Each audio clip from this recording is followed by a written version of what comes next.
South के बाहर PTI के रहनुमा मीडिया से गुफ्तगू कर रहे हैं। आईन आपको पाबंद करता है कि हर इदारे की और इदारत जाती आईनी ओहदे की तौक़ीर है। किस कानून के तहत आपने पार्लियामेंट में खड़े होकर सुप्रीम कोर्ट बिलखुसूस चीफ जस्टिस ऑफ पाकिस्तान के ओहदे की बेतकरीमी की? हमारा शख्सियात से कोई काम नहीं है। आज मोहतरम उमर अता बंदयाल साहब हैं, माजी में कोई और था, मुस्तकबिल में कोई और होगा। हम ओहदे की बात करते हैं, हम पोस्ट की बात करते हैं। अगर एक मुल्क में जिसमें पहले ही सियासी आज़ादियाँ और ह्यूमन राइट्स कॉम्प्रोमाइज़ हैं, वहाँ अगर इस तरह से एक अटैक लॉन्च किया जाएगा सुप्रीम कोर्ट और उसके चीफ जस्टिस के ख़िलाफ़, जब हम चीफ जस्टिस की बात करते हैं तो इसका मतलब पाकिस्तान के वो हज़ारों जज हैं, क्योंकि जिस तरह यूनिटी ऑफ कमांड का एक कॉन्सेप्ट है हमारी मिलिट्री में, आर्मी चीफ एक शख्स नहीं होता, वो पूरे इदारे को रिप्रेजेंट करता है। चीफ ऑफ आर्मी स्टाफ एक शख्स नहीं होता, वो पूरी जुडिशरी को रिप्रेजेंट करता है। इसी तरह वज़ीर आज़म एक शख्स नहीं है। वज़ीर आज़म पार्लियामेंट्री डेमोक्रेसी में काबीना, और काबीना पूरी आवाम और पाकिस्तान और पार्लियामान को रिप्रेजेंट करती है। ये शख्सियात की बात नहीं है, ये कॉन्स्टिट्यूशनल ओहदों की और इदारों की अहमियत की बात है। तो जो ये सुप्रीम कोर्ट के ख़िलाफ़ किया जा रहा है, पूरी कौम इस वक्त अपने चीफ जस्टिस के साथ खड़ी है, जिस तरह माजी में भी खड़ी रही। इसी शराइ दस्तूर पे हम पूरे पाकिस्तान से पाकिस्तानियों को और वकला को इकट्ठे करके आए और सुप्रीम कोर्ट के साथ खड़े रहे। एक बार फिर लाहौर में वकला ने साबित किया कि पाकिस्तान के वकला ज़िंदा हैं। हर चीज़ की कीमत लग सकती है, लेकिन काले कोट की कीमत नहीं लग सकती। और जिस तरह एक वकील ने यह मुल्क बनाया था, वकला तहरीक इंशाअल्लाह अवाम और आईन पाकिस्तान के साथ खड़ी है। आईन क्या है? जिस तरह कुरान एक तरीक़ाकार है कि जिस तरह हमने ज़िंदगी गुजारनी है, आईन तरीक़ाकार है कि आपने मुल्क को कैसे चलाना है। इदारों की इज़्ज़त कैसे होगी?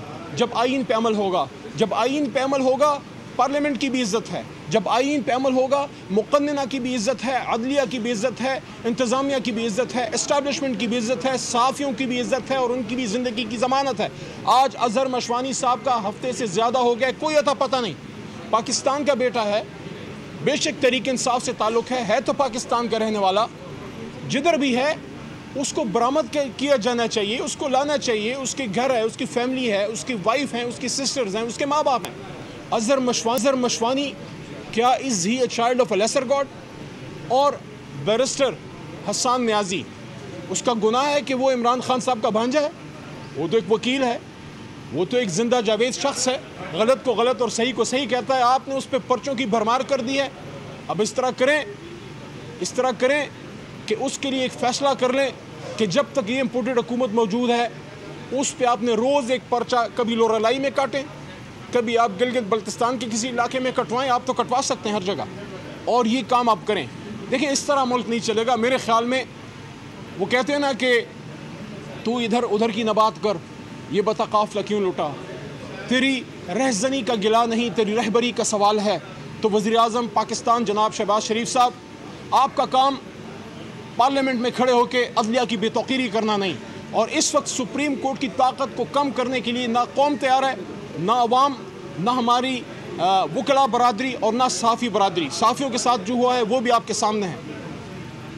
मुस्लिम लीग नून की नायब सदर जलसों में खड़े होकर जजों की बेतौकीरी करते हैं, नाम ले लेके।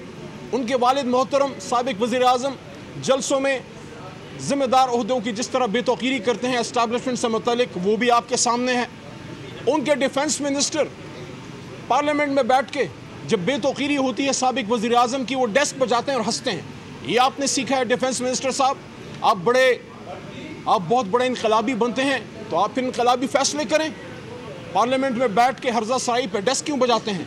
आप पार्लियामेंट के साथ हैं, या आप अदलिया की बात करते हैं, या आप सियासी आज़ादी और डेमोक्रेसी की बात करते हैं?